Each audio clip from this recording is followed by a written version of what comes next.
Chapter 29 of The Princess Galva by David Whitelaw. This LibriVox is in the public domain.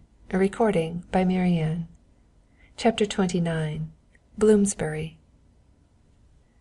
Edward entered the little vestibule of the select Bloomsbury Hotel, and crossing to the office window, behind which sat a sleepy-looking bookkeeper, asked for an envelope.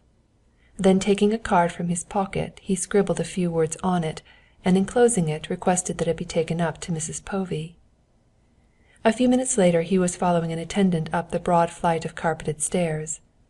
It was then 5 minutes past 10 by the clock which stood ticking sonorously in a corner of the landing.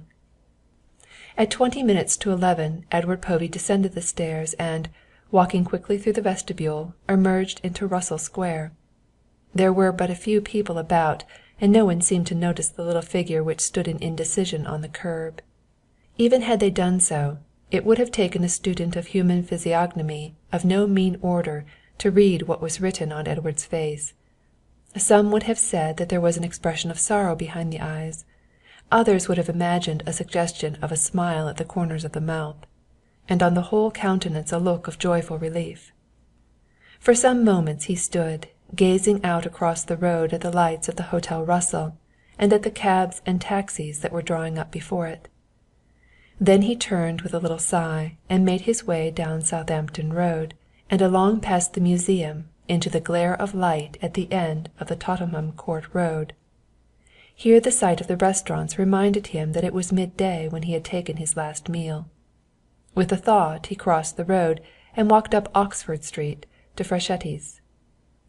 The supper crush in the great circular room had well begun, but Edward was fortunate in finding a little table near the orchestra, and he prepared to order himself a meal in keeping with his feelings of the moment: some soup, a couple of kidneys, a Kirsch omelette, and a small bottle of hock.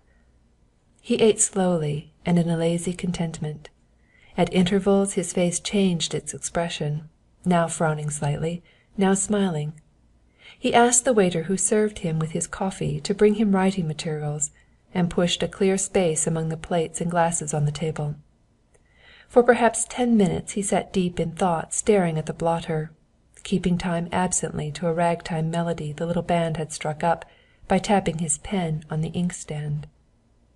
Then he squared his shoulders, finished his coffee at a gulp, and wrote: My dear Charlotte, I have been thinking things over, and I am willing to admit that I am not, after all, wholly surprised at the reception you gave me when I called on you this evening.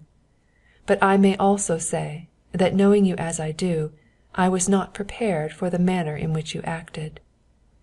It appears to me that you might, perhaps, had you thought, chosen your expressions better. You could have been quite as effective had you been a little less vulgar, and you could have couched your suspicions of me in a less offensive manner. But let it pass. I can only surmise that the life of ease that you have been living for the past few months has entirely unfitted you for the management and duties of a home. I take it also that what you are pleased to term my desertion of you, accompanied as it was by ample provision for your wants, has not been distasteful to you.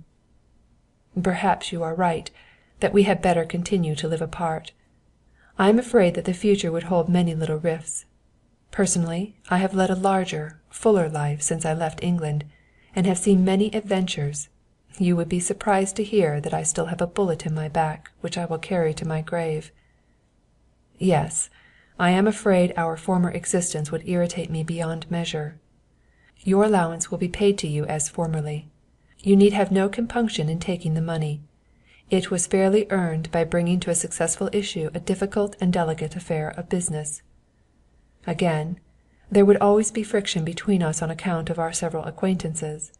I have mixed with the highest in the land, and could never tolerate the state of intimacy you tell me you are in with Uncle Jasper, a man I never pretended that I had the least affection for. He is a low fellow, and you know what I think of your Aunt Eliza. And so, Charlotte, as we go our own ways, the suggestion I made tonight that we should meet each anniversary of our wedding day and dine together, I consider a good one. This will be a standing appointment, under the clock at Charing Cross Station, at 7 each 3rd of May. I am glad to think that we remain friends. I am, dear Charlotte, your affectionate husband, Edward. Povey posted this letter at the office in Oxford Street, afterwards taking a cab to Victoria. Here he reclaimed his personal luggage, and had it conveyed into the Grosvenor, in which excellent hotel he engaged a modest apartment. The taxicab which Edward had seen leave the courtyard of the station, and which contained Anna Paluda, bowled merrily up Victoria Street, across Trafalgar Square, and so on to Gower Street, turning off into a narrow and somewhat dingy thoroughfare which ran behind the museum. At No. 9 Dorrington Street the cab drew up, and Anna alighted. The driver had not particularly noticed the fare who had engaged him, or he would have seen a vast difference in the woman who now tendered him a shilling and half a crown to the one who had entered his cab at Victoria. The white hair which was so strong and noticeable a feature in the personality of Anna Paluda was now entirely covered up by a well-made wig of black brown, drawn down over the ears, and a pair of slightly smoked spectacles hid the piercing black eyes. But a heavy veil made this alteration in the appearance of the lady very slight to the casual observer, and the chauffeur noticed nothing as, touching his cap, he restarted his car, leaving Anna standing on the pavement, her jewel case and handbag in her hands, looking up at No. 9. It was a cheerless enough sight, dingy in the extreme, and the woman wondered that the fastidious Gabriel Dasso should have chosen such a habitation. But it was an admirable hiding-place, and doubtless the ex-dictator had only intended that it should be a temporary one. Who would think of looking for the dilettante fugitive among these sordid surroundings? A few stone steps flanked by broken iron railings led up to a faded and blistered street door that once had been green. The brass numeral under the knocker was hanging by one screw, and had fallen round so that it might well have been 6 as 9. As Anna ascended the steps she caught a glimpse of a dirty area in which the street lamp showed a littered profusion of bottles and jars. On a spike of one of the railings hung a tarnished and battered milk can. There was a semicircular fanlight over the door, through the grimy panes of which a gas jet innocent of globe gave a dull glow. A light also showed beneath the blinds of the windows flanking the doorstep. In the room within someone was thumping out a dismal melody on a cracked pianoforte. The woman waited a moment to compose herself, then reached out and pulled the bell handle. There was a jangle of wires, and somewhere at the back of the house a bell tinkled. The musician stopped in the middle of a bar, and there was silence for a few moments. Then she heard a door opened, and a shrill feminine voice shouted, "Liz!" Shuffling footsteps approached the door, a chain was unfastened, and the catch pulled back. Framed in the aperture stood a servant girl, small in stature, and of a dirtiness unbelievable. This, presumably, was Liz. "I see you have a card in the window. Rooms, mum?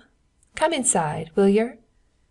The small domestic stood aside to allow Anna to pass into the hall, then carefully wiping her hands on a torn square of coarse sacking which constituted her apron, Liz tapped at a door, and, pushing it open, motioned the visitor to walk in. Anna Paluda did so, and found herself in the apartment that contained the piano. The room showed traces of a glory that had long departed.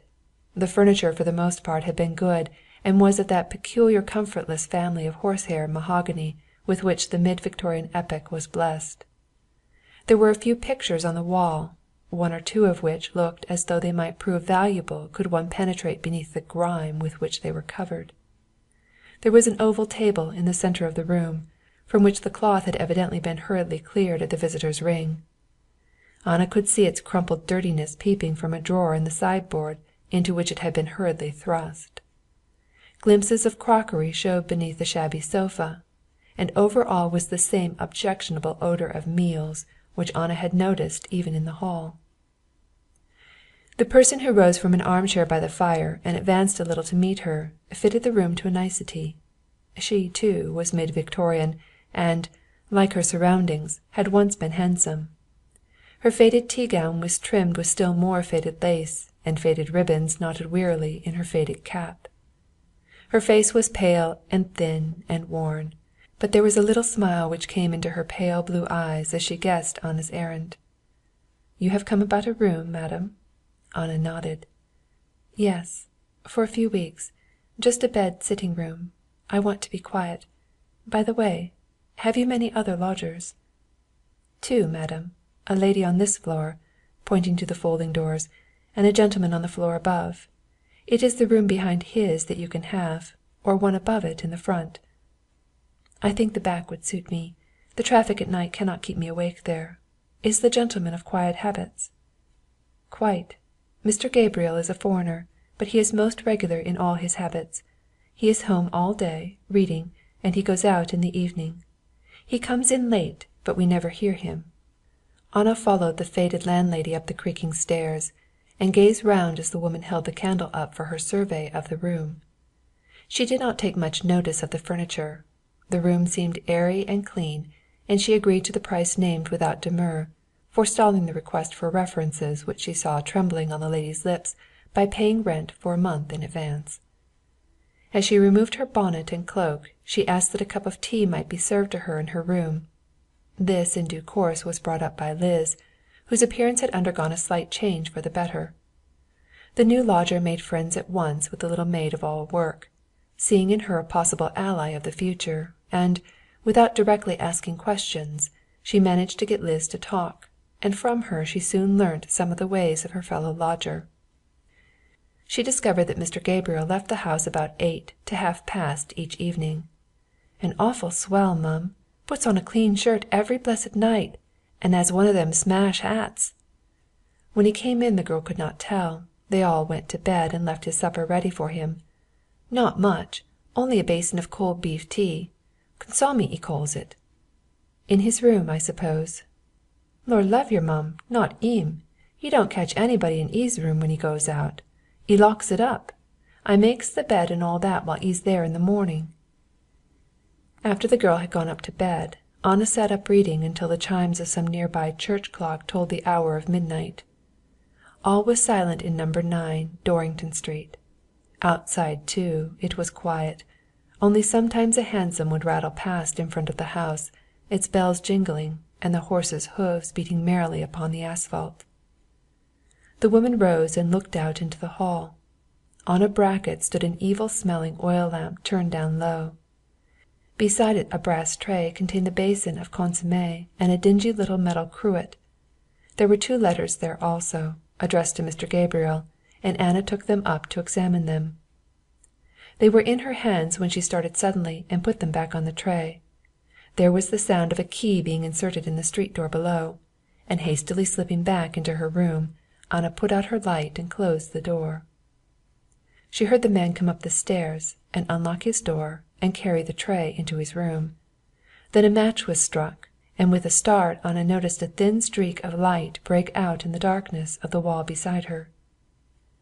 She noticed then for the first time that the rooms, like those below, were separated by folding doors, but in the case of the first floor they had been fastened up, and on her side had been papered over and a heavy wardrobe placed against them.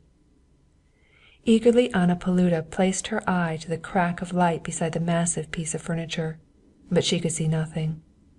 She determined that when Dasso went out on the following evening she would see what could be done to widen the crack in the papered door. Chapter 29